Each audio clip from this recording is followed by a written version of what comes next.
Oi, gente, tudo em paz? Espero que sim. Saiba que se não estiver, que as coisas elas começam de dentro para fora. Para que as coisas fiquem bem ao seu redor, vai ser necessário que você faça as coisas ficarem bem dentro de você.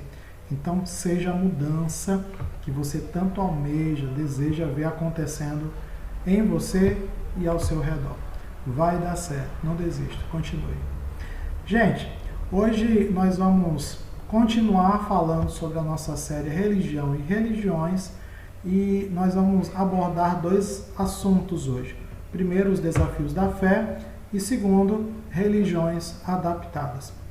As religiões, como nós bem sabemos, são formadas por seres humanos falhos, assim como você e eu. Então, consequentemente, as religiões elas também podem apresentar falhas. Portanto, tendo em vista os aspectos negativos das crenças religiosas, inúmeros pensadores fazem o seguinte questionamento: qual a relevância das religiões nos dias de hoje? Esses mesmos pensadores argumentam que as religiões elas se tornaram lógicas, coerentes e baseadas na razão, não mais na fé. E isso tem tornado essas religiões irrelevantes para esse mundo moderno. E fica outra pergunta: o que é que pode então ter causado esse descrédito nas religiões? Bem, com o avanço da industrialização e tecnológico, no último século surgiram novas explicações não religiosas para os eventos que têm ocorrido. Embora as religiões elas tenham se mantido vivas, áreas cada vez maiores da vida social e cultural têm saído da sua influência. E além de princípios religiosos terem perdido influência na vida social, também alguns conceitos éticos e morais ensinados pelas religiões hoje acabam não afetando tanto assim algumas questões sociais. A esse processo nós podemos chamar de secularização. Esses mesmos pensadores, eles entendem que a religião é, na verdade, uma prisão mental.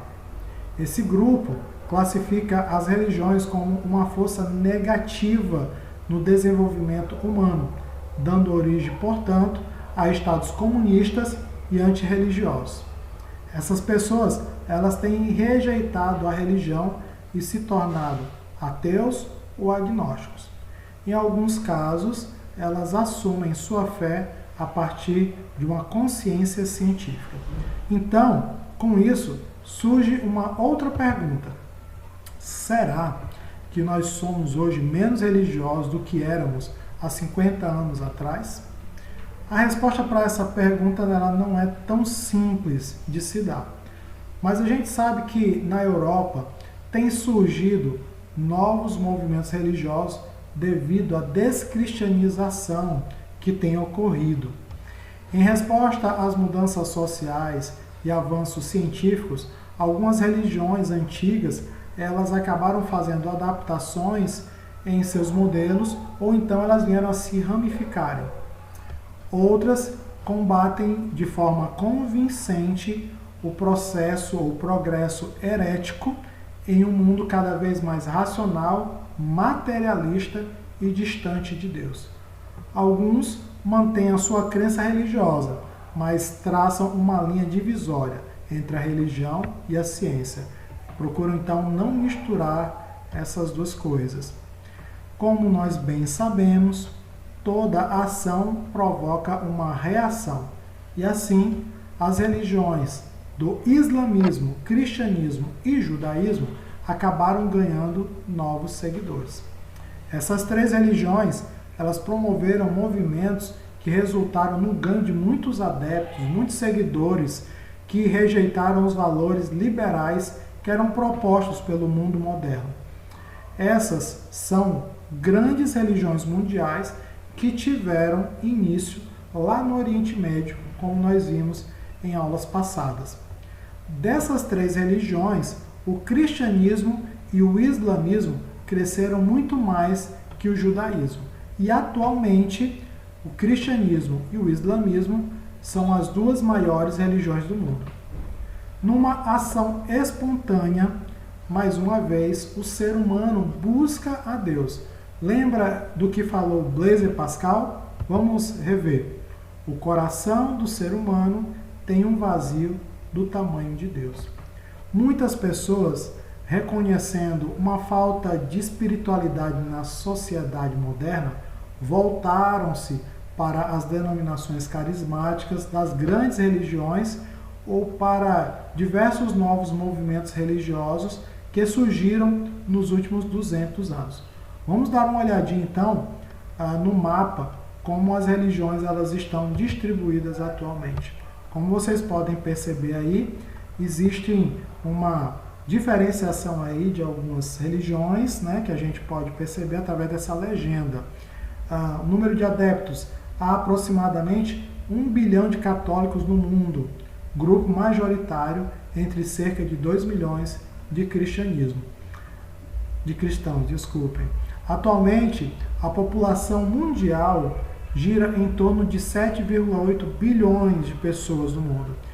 As três maiores religiões, como vocês podem ver nesse gráfico aqui, o cristianismo, o islamismo e o hinduísmo, têm praticamente a metade da população mundial. É muita gente para três religiões apenas.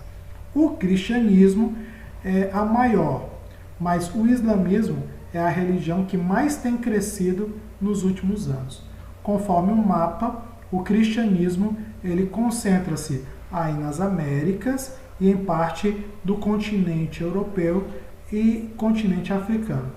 Já o islamismo está presente em parte da África, Europa e Ásia. Vamos ver agora como é que estão as religiões no Brasil. Olha só, no Brasil a gente pode perceber que, conforme o gráfico, mais de 80% da população é cristã. Cerca de 10% não acreditam em Deus, aliás, mas não tem nenhuma religião. 2% fazem parte das religiões afro-brasileiras, 2% também, né, são de outras religiões, 1% não acreditam em Deus e 0,3%, menos de 1%, né, são judeus. Essa pesquisa ela foi realizada em dezembro de 2019 pelo Datafolha. Bem, através desses dois gráficos, nós podemos perceber que o ser humano ele continua buscando conectar-se com o ser divino. Concluímos também que as grandes religiões continuam crescendo e até hoje pouquíssimos países podem ser considerados sociedades realmente secularizadas. Uma tendência que vem surgindo é um sincretismo, ou seja, uma mistura religiosa, tendo em vista as diversas orientações religiosas que têm aparecido, que têm surgido. Nós percebemos que movimentos sem raízes tendem a não se firmarem. Enquanto isso, algumas pessoas influenciadas pelos movimentos de nova era do final do século XX redescobriram antigos credos religiosos tradicionais sem conexão com o mundo atual. Bem, então para finalizar a aula de hoje, eu trouxe alguém que tem um recado muito importante para nos dar. A turma da Mafalda aí, né? E ele diz o seguinte: a diferença nos enriquece, o respeito nos une. Então, a Mafalda e os seus amiguinhos aí estão nos ensinando algo que é fantástico. Nós não devemos ver nossas diferenças como algo que nos afaste, mas sim perceber na diferença do outro algo que, quando é apresentado, acrescenta na minha vida e faz assim com que eu cresça. Então, é importante que nós saibamos valorizar aquilo que realmente tem importância, que é a vida, o bem maior que nos foi dado por esse Deus tão diversificado, tão criativo e tão amoroso. Ser diferente, gente, é normal. O amor, ele é respeitoso, ele é pacificador e é paciente. E consegue enxergar valor que existe em cada ser vivo. Então, a gente precisa aprender a valorizar aquilo que realmente precisa ser valorizado e enxergar a diferença do outro como sendo algo normal, tá certo? A gente vai ficando por aqui e espero que você tenha absorvido os ensinamentos que tornem melhor a sua vida e a vida daqueles que vivem ao seu redor, tá bom? Vamos ficando por aqui. Um beijo, um forte abraço. Até a próxima aula. Tchauzinho.